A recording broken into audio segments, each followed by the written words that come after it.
Hi guys, I am Vaibhav and welcome to the C series. आज हम first lecture में जो दो टॉपिक्स पढ़ने वाले हैं उनका नाम है वेरिएबल्स और दूसरा basic structure of a C program. लेकिन ये दो चीज पढ़ने से पहले मैं आपको एक बता देना चाहता हूं, एक पॉइंट कि याद रखें जिस ओरिएंटेशन में, जिस ऑर्डर ऑफ सीक्वेंस में मैं बनाऊंगा, ठीक है, जिस प्रेफरेंस में वीडियोस डाली जाएंगी प्लेलिस्ट में, उसी प्रेफरेंस में, उसी ऑर्डर ऑफ प्रेफरेंस में आपने वीडियोस को देखना है। वैसे ही टॉपिक्स को उसी अरेंजमेंट में कवर करना है। आपको अपने सिलेबस के अकॉर्डिंग नहीं करना प्लीज, क्योंकि सी आपको तभी आएगी जब आप इस अरेंजमेंट में टॉपिक्स को पढ़ेंगे। ये इंटरकनेक्टेड टॉपिक्स के थ्रू में चलूंगा ताकि आपको इजीली सी समझ में आए और मैं हर चीज का लॉजिक आपको बताऊंगा। तो मेरी प्लेलिस्ट को फॉलो करते हुए ही पढ़ें। अगर आपका सिलेबस थोड़ा भी डिफर करता है तो उसको थोड़ी देर के लिए छोड़ दें, ठीक है। तो पहली चीज वेरिएबल्स, शुरू करते हैं। वेरिएबल्स क्या होते हैं, ठीक है। हमने मैथ्स में एक टर्म पढ़ी, दो टर्म्स पढ़ी है, कांस्टेंट और वेरिएबल। कांस्टेंट देखो सी में भी होता है, मैं नहीं कहूंगा कि नहीं होता, होते हैं कांस्टेंट सी में भी। कौन कौन से? Integer constant, floor constant, character constant, इस तरह के होते हैं। अभी जब मैं आपको डेटा टाइप पढ़ाऊंगा कांस्टेंट्स मैं आपको तब कवर करवाऊंगा, फाइन। अभी सिर्फ हम वेरिएबल की बात करेंगे। लेकिन अगर मैं मैथमेटिक्स की बात करूं, मैथ में, तो ये दो चीजें क्या मतलब रखती है? कांस्टेंट मतलब कांस्टेंट वैल्यू, हर जगह इसकी बात सेम ही है, ठीक है ना। चाहे फिजिक्स ले लीजिए, मैथ्स ले लीजिए, whether it is C also. Constant मतलब कांस्टेंट, हमेशा के लिए फिक्स।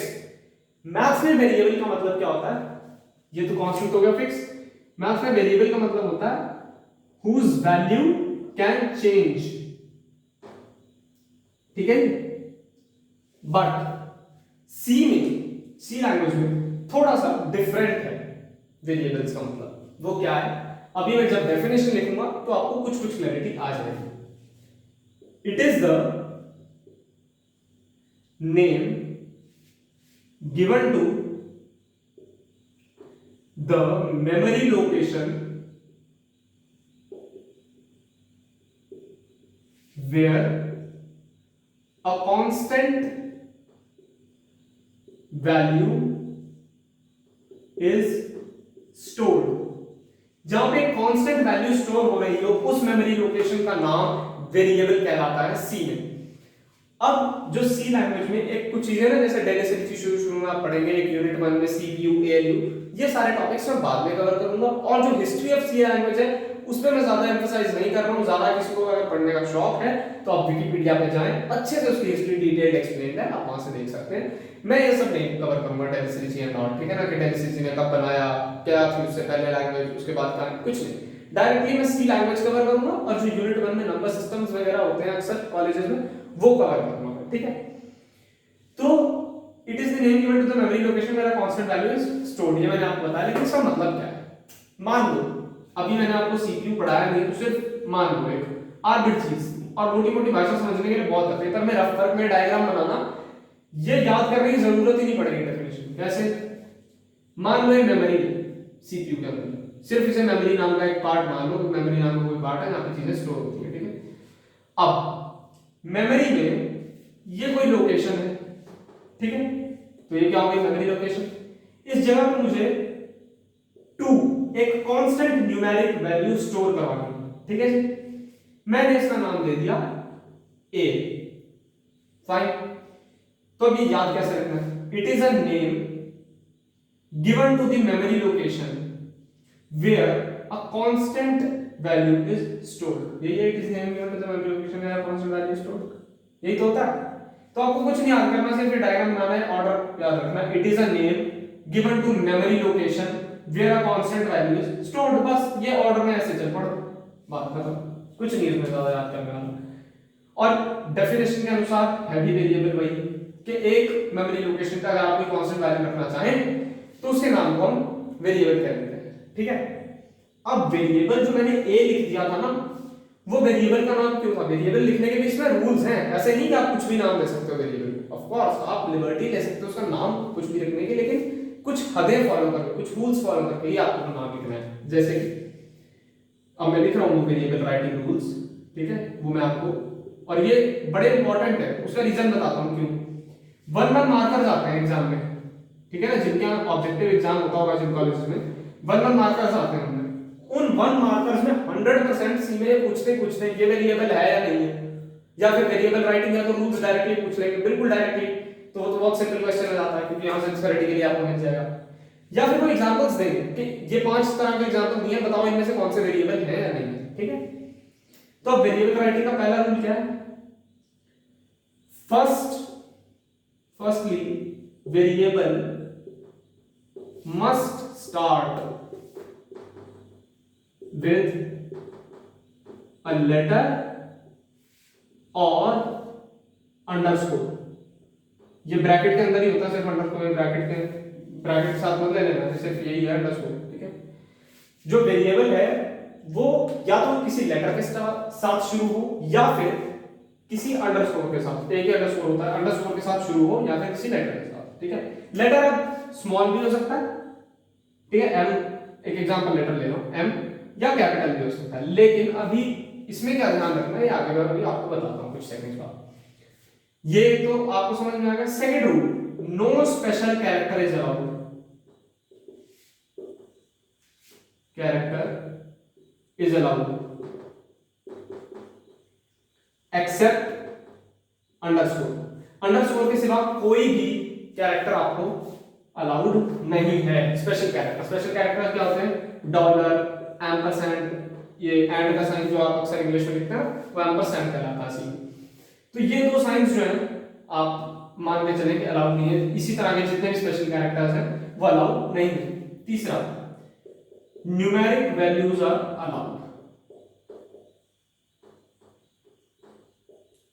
तो ये तो आप एज इट इज ध्यान में रखें रूल्स। जनरली कोई आपसे रूल्स नहीं पूछेगा, आपसे जो चीज पूछी जाएगी वो होगी एग्जांपल देके आपको पूछेंगे कि ये बताओ ये वेरिएबल है या ये वेरिएबल नहीं है, ठीक है जी। अब आ जाते हैं, मान लो मैंने एक लिखा वेरिएबल नम, किसी नंबर को स्टोर कराने के लिए मैंने नम वेरिएबल लिखा, और एक वेरिएबल लिखा एन यूएम जिसमें एन कैपिटल। अब जिस आईडी में लिख रहे हैं आप, ये आईडी क्या होता है, इंटीग्रेटेड डेवलपमेंट एनवायरनमेंट, उसके अंदर आप बेसिकली कोड लिखते हैं, सिंपल भाषा या मोटी भाषा में सॉफ्टवेयर जिसके अंदर आप प्रोग्राम लिखते हैं, ठीक है। उसके अंदर जो कंपाइलर है, अभी जब मैं आपको फर्स्ट यूनिट करवाऊंगा तो कंपाइलर के बारे में बताऊंगा। कंपाइलर की मोटी भाषा में समझ लें, आपके प्रोग्राम को इकट्ठा, जैसा नाम है कंपाइलर, कंपाइल करके चलाने वाला कंपाइलर है, ठीक है।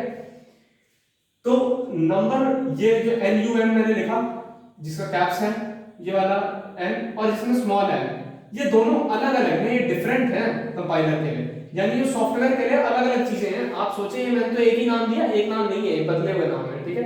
इसे कहते हैं कि ये लैंग्वेज वेरिएबल्स के मामले में केस सेंसिटिव है, ठीक है। केस सेंसिटिव का मतलब अगर आप कोई लेटर कैपिटल कर देंगे तो उसका मतलब बदल जाएगा, वो एक नया नाम हो जाएगा, एक नया वेरिएबल हो जाएगा, ठीक है। अब आप किसी भी वेरिएबल को ऐसे नहीं लिख सकते एम्परसैंड नम, ये इससे शुरू ही नहीं हो सकता। मैंने आपको बताया या तो सिर्फ लेटर से या फिर अंडरस्कोर नम लिख देते तो सही वेरिएबल होता है, 100% वेरिएबल होता है। अब आप ऐसा भी लिख सकते हैं num1, अगर आपने दो नंबर लिखने हो तो num1 num2, है ना। ऐसा नहीं है नंबर 1 स्टोर करेगा, आप नंबर num1 में, num1 वेरिएबल का नाम है, आप इसमें कुछ भी स्टोर कराएं, ठीक है, 5 स्टोर कराएं, 6 स्टोर कराएं, कुछ भी, 5 नंबर, 5 न्यूमेरिक वैल्यू या 6 न्यूमेरिकल वैल्यू आप स्टोर करें एज इट इज। मान लो 6 नंबर मैंने इसमें स्टोर कराना तो मैं करा सकता हूं। सिमिलरली नंबर 2 के लिए, ठीक है, ये भी इसी प्रकार का एक वेरिएबल है। अब बात सिर्फ इतनी सी है कि ये पहले नहीं आ सकता। यहां पर मैं सोचूंगा इसे 2 नम लिखने की तो नहीं, ये गलत है, वेरिएबल तो ऐसे ही बनेगा, ठीक है। अलाउड है न्यूमेरिक कैरेक्टर, लेकिन पहले नहीं, पहले तो सबसे पहला रूल फॉलो होगा कि या तो लेटर या अंडरस्कोर, अगर उससे शुरू हो रहा है तो फिर अगला रूल चेक करेंगे स्पेशल कैरेक्टर तो नहीं, या ऐसे भी नहीं हो सकता, ये भी अलाउड नहीं है। अगर डॉलर जैसे स्पेशल कैरेक्टर आप बाद में लिखे वो कहीं अलाउड नहीं है थ्रू आउट, ठीक है। फिर हम तीसरा रूल चेक करते हैं, न्यूमेरिकल वैल्यू अलाउड तो है लेकिन शुरू में ना हो, ठीक है। तो दैट्स इट अबाउट वेरिएबल्स। अब मैं आपको 5 वेरिएबल्स लिख के दे रहा हूं, आपको नेक्स्ट एक्सरसाइज में मैं सॉल्यूशन डिस्कस करूंगा इन 5 वेरिएबल्स के, आपको खुद लिख के रखने हैं, आप कमेंट सेक्शन में डाल सकते हैं इनके सॉल्यूशन, मैं आपको कंफर्म करा दूंगा अपने पास, आप लिख के रखें सॉल्यूशन, मैं अगले वीडियो में सॉल्यूशन दूंगा, आप उससे मैच करेंगे आपके कितने सही आए, ठीक है। तो पहला जो है वो है ये,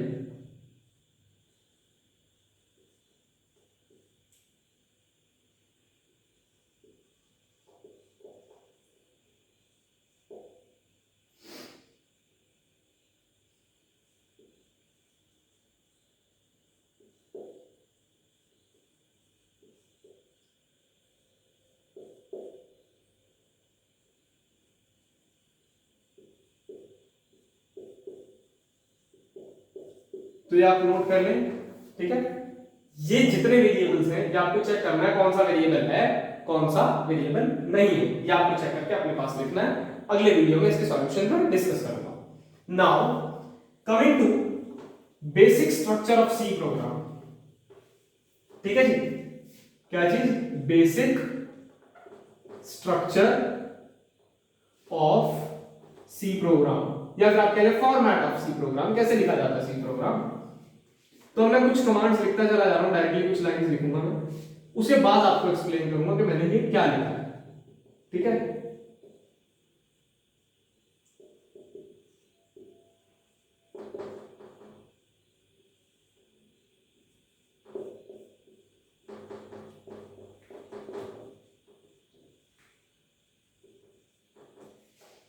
ठीक है जी, बस इतना सा basic structure of C program, और कुछ नहीं है बेसिक स्ट्रक्चर में। अब लेकिन ये सिंपल सी चीज क्या है समझते हैं।